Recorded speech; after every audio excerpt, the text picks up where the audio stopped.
everybody's benefiting. It's not just us. It was our main goal to help the community, and now that the community is benefiting, the terms are changing. You know, people are understanding. Hey, we're a regular business. You know, we operate just like everybody else. We're people. We all have families. We have kids and things like that. And we're just trying to do the right thing and help out our communities.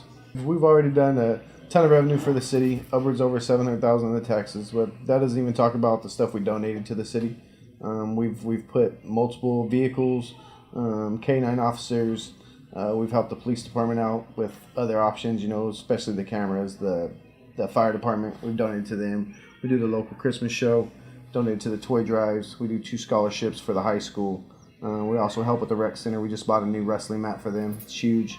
It's going to cover the whole floor. It's state of the art. Like, how does that make you guys feel that you're doing this? Well, I mean, that's what we want to do. We want to give back, right? I mean, that's the whole point, is to kind of give back to the community that we're going into. You know, they're allowing us to come into the community and kind of run a company and a business that they're unsure of. You know, they don't know how this all operates, and giving back is kind of part of our thing. We see more people in the 45 to 55 range than almost anything, because there are people trying to get off of pain pills, or people who have rheumatoid arthritis, people who have headaches, their joints hurt. They want some relief from this, and this is a natural way to do it. I mean, we're always going to be looked at as vigilantes from the establishment, because what we're doing is trying to unravel that system that they've set up of prescription medication, you know, screwing people up, getting them addicted to drugs. So, you know, in my mind, we're warriors of justice, right? Because what we're doing is we're actually undoing that thread that has cost so many people their families and so many people their lives. Whereas this has just enriched our lives, not with funds, but with actual good karma. Yeah, and I think a lot of people are starting to realize that, you know, cannabis, you can smoke cannabis and you're not beating anybody up. You're not getting into bar fights. It's not like alcohol. No. It's a mellow. Typically, you're going to get high and you're going to order a pizza. Yeah, or you might do something creative, like or create a piece of art that might change somebody's life. You know, I mean. We just linked up with Cannabis brand, the Farmer and the Felon, you know, which is huge. Half the funds go to help people incarcerated for cannabis. You know, I mean, which is major. I mean, this is an untold story that, you know, all these people that have been incarcerated for years, the last 20 years plus, now they have a voice and they have a response. They're getting their funds paid to their lawyers and helping them get out. You know, not to mention the social equity program. It's going to allow anybody that was charged with a crime in cannabis to operate in a cannabis business. These are spaces that no other business can create. You know, in cannabis, we kind of get screwed where they can create any tax on us at any time and say, hey, you guys got to pay this.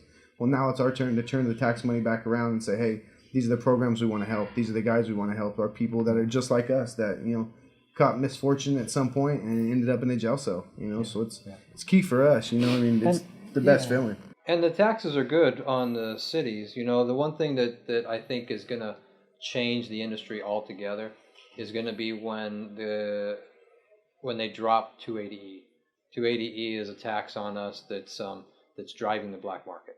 And so once you can drop that 280E for us, I think that's going to hurt the black market.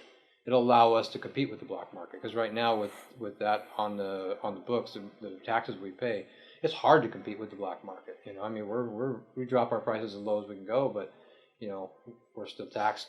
You know, and there's no standardized deductions for our business. I mean, how can you compete? You can't even compete with you know. I mean, look at McDonald's. They're selling unhealthy, crappy food to people and can deduct all of it and make so much money, and we're here trying to help people, trying to enrich lives, and we can't even deduct our payroll. No.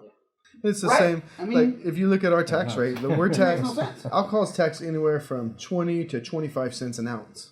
You know, for us, for our cultivation guys, they're taxed at $9.25 for cultivation for an ounce. And, you know, for guys like us, it's the key is just to get these things out there and let everybody know, you know, we are normal people. This is regular business. You know, we like to get treated like regular business, you know, and hey, if it's the hard fight, you know, and the stepping stones that got to be made, we're right there to jump on it and go head on. Like basically like a well-oiled machine, you know. Kev goes in, gets it done, lets us know when it's ready. We move in, put our retail teams to work, and then we're rolling. It's such a great team too. Like the way that we all work together. it's hard to find that kind of a team. It's hard to put 10 Jeters on the field, but somehow we've done it, and we stay afloat. We have times where we want to rip each other's heads off, but I think that's normal for brothers. Yeah, it's more a family thing. I depend on these guys just like they depend on me. I wouldn't let them down for anything, and if there's anything they need, they know they just ask. We'll make it happen, whether it's long days, plenty of miles traveled, or just being there to let them know that we're here. It's a family thing. This is the Valley Pure family.